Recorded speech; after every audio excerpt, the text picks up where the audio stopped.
Hi guys मु विश्वजीत आपन को वेलकम करछि मो नुआ यूट्यूब चैनल ऑक्सीजन।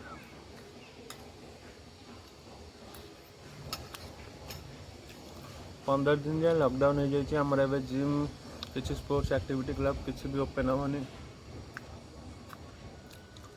से आम घर रही आम वेट को केमी मैनेज करवा फैट को केमी कंट्रोल करवा ये वीडियो मुझे आपको कहबी।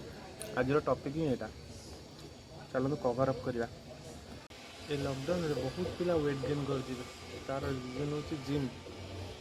कारण जिम गले कैलोरी बर्न है घरे बसिले खाइले पीले शोले खाइले पीले शोले डाइट्रे स्टोर हम सब बुझे ना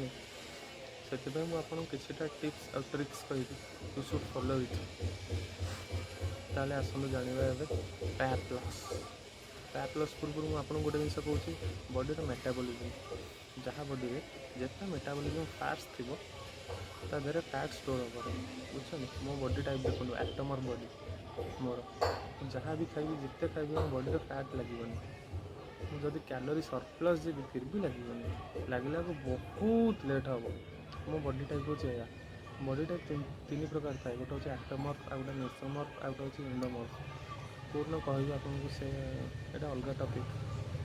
सेटा कवर अप करी कौन अलग वीडियो ठीक अच्छे आज फैट लॉस विषय कहबी आपको से आप बॉडी जब मेटाबॉलिज्म बहुत स्लो अच्छी ताले आप जल्दी वेट गेन कर कैलोरी गुड़ाक अधिक बर्न हेनी आपड़ जब बर्न करेंगे तो हम जब न करेंगे तो हेनी सबू तक आज स्टोमक लगे से कौन करवा लॉकडाउन सका उठिकी उषुम पानी लेंबू टे चुपुड़ देवे डकडाक कर पीदेव ठीक अच्छे जो ब्रश करने पूर्व बिफोर ब्रश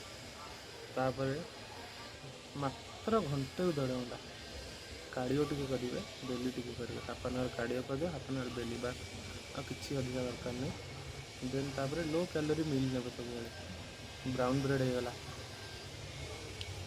एग व्हाइट होगला ठीक है सोया चंक्स सोयाबीन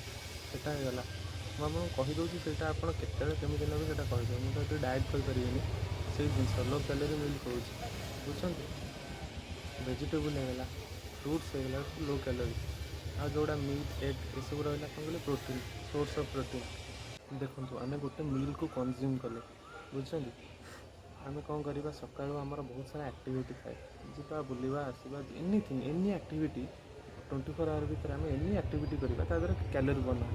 आम बॉडी को से ही कैलोरी दरकार जे आम एनर्जी बुझे ना से जिन आम जी कैलोरी बर्न हाँ कथा होगा गोटे मिल है गोटे मिल धर अच्छी 5000 कैलोरी ठीक अच्छे बुझे कर 5000 कैलोरी अच्छी आमको पर डे रे एक्टिविटी करने को 2000 कैलोरी दरकार 2000 कैलोरी कंज्यूम होगा माने फैट बनेगा 2000 कैलोरी बनेगा केते कैलोरी होगा 3000 होगा 3000 कैलोरी जदि आम देह रहा से फैट रे स्टोर हो रही बुझे आम मसल्स लगे से 3000 कैलोरी की जब बर्न करार अच्छी ताहले आमको एक्सरसाइज करा पड़ो ताको बंद भी करा पड़ेगा ना कारण आम मेटाबॉलिज्म तो ये फास्ट ना जे ऑटोमेटिक सब करदे बुझे से आमको बर्न भी करार अच्छे आम मेटाबॉलिज्म फास्ट नहीं आम कैलोरी बर्न करार अच्छे आमको एक्सरसाइज करार अच्छे जिम बंद हेले भी कौन करवा इवनिंग हो कि मॉर्निंग हो टाइम बाहर करके कैलोरी बर्न करा देन आम फैट रे ही लगे वेट जी अच्छे जी था बुझे ना आम जिम रे आम अच्छी इक्विपमेंट्स अच्छी बोली आम फैट बर्न हो जाए कैलोरी बर्न हो जाए मसल गेन हो जाए कि आम घरे सारा एत इक्विपमेंट ना ना बुझे से मुझे किसी टिप्स कहूँ मन रखु लो कैलोरी मिल सब कंज्यूम करेंगे कैलोरी डिफिसिट रहेगा जिते पारे कैलोरी बर्न करने ट्राए करेंगे और जिते बॉडी कैलोरी दरकार से देवेनि आप नदेले से स्टोरेज फैट रू कैलोरी नहीं आपको एनर्जी प्रोवाइड कर आप चलीपर बुलीपर बुझे ना सेम जिनस सेमती हम ठीक अच्छे तो एथर जहाँ बुझिले कि न बुझिले मत कमेंट बॉक्स में जनातु आ चैनल को सब्सक्राइब टे करदे मैं गरीब भाईटा देखो हाथ कड़ा नीचे सब्सक्राइब टे करदे घर ऊपर मो छात नहीं मुझे रोचे देखो मो जंगल।